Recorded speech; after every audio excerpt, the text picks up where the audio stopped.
Your preference for treatment for this particular patient? For this particular patient, I would prefer Ibrutinib monotherapy. I think given especially the age of the patient, the comorbidities, and the high-risk disease, I think that would be the most durable benefit. And how about you, Nate? No, I agree. I think Ibrutinib would be my treatment of choice for her as a monotherapy. And in terms of going on Ibrutinib therapy, in the older population, there is a little bit of data that clarifies toxicities and the profile for toxicities, and perhaps the incidence of toxicity is a bit higher the older the patients are. So can you, Nitin, please maybe a little review the toxicities that we think about with Ibrutinib that we watch for? Sure. So I think the common ones which I tell my patients is there is loose stools, arthralgias. Patients can get skin rash like petechiae. So those are quite common in patients who start on Ibrutinib. The less common but more worrisome are atrial fibrillation, which I think is seen in up to 10% of patients who are started on Ibrutinib. And that's something you have to tell the patient, and so that they are aware of that. And again, atrial fibrillation could be managed with the use of anticoagulation and maybe dose reductions. And then the other is there is an increased risk of bleeding associated with Ibrutinib. So if a patient is going for a procedure, there are guidelines to hold the Ibrutinib pre and post procedure for these patients.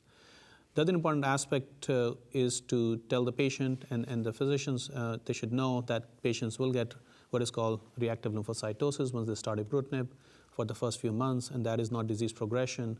And they should keep going with the Ibrutinib without any interruption, and the lymphocytosis generally resolves with time without any side effects from that aspect. So those are the things I tell patients when they're starting on Ibrutinib, and to kind of watch for the side effects. Do you stop treatment for patients who develop atrial fibrillation? So I think in our practice, we generally hold the drug for the patients, get them seen by a cardiologist, likely do either rate control or rhythm control, depending on how the cardiology feels about that. Then there's an issue of anticoagulation to be discussed, and depending on their CHAD score, generally the cardiology team will decide whether the patient needs an aspirin-like anticoagulation or a full anticoagulation. In terms of Ibrutinib, we typically hold the drug for maybe a week or so, and then we generally restart the drug at a one dose level lower. Many times, if it's a first episode, you could resume the drug at the same dose level. If the episode were to recur, then the recommendation would be to go down by one dose level. And so we avoid use of warfarin in these patients. Warfarin's contraindicated. There's really no safety data with regard to warfarin, so we're talking about other methods for anticoagulation. If we have patients who develop things like microscopic hematuria, how do you manage those issues? So I would say I haven't seen a lot of microscopic hematuria per se in patients who develop who are on Ibrutinib. I guess there is certainly, as I mentioned, Ibrutinib has an aspirin-like effect, and it can lead to increased risk of bleeding. I guess for those patients, if they are on, I guess one option would be to go down to decrease the dose of Ibrutinib.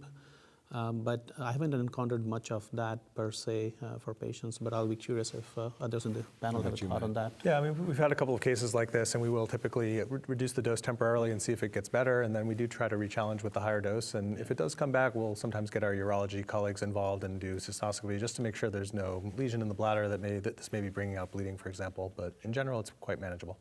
Any other treatment-limiting toxicities associated with Ibrutinib that you've run into, Matt? I think the bleeding issue is a real one, especially as we look at the real-world population. I worry particularly when I have patients who are on anticoagulation and Ibrutinib, particularly if they're also on an antiplatelet agent for cardiac issues. And unfortunately, I have run into a couple of issues with central nervous system bleeding, usually manageable, but certainly worrisome when it happens.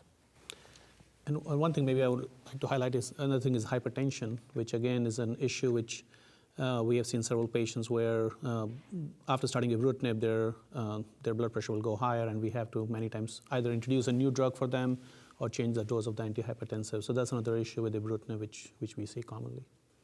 So this patient was treated with Ibrutinib monotherapy, and they went on a dose of 420 milligrams daily, which is the standard dose, and did well subsequently and remains on drug.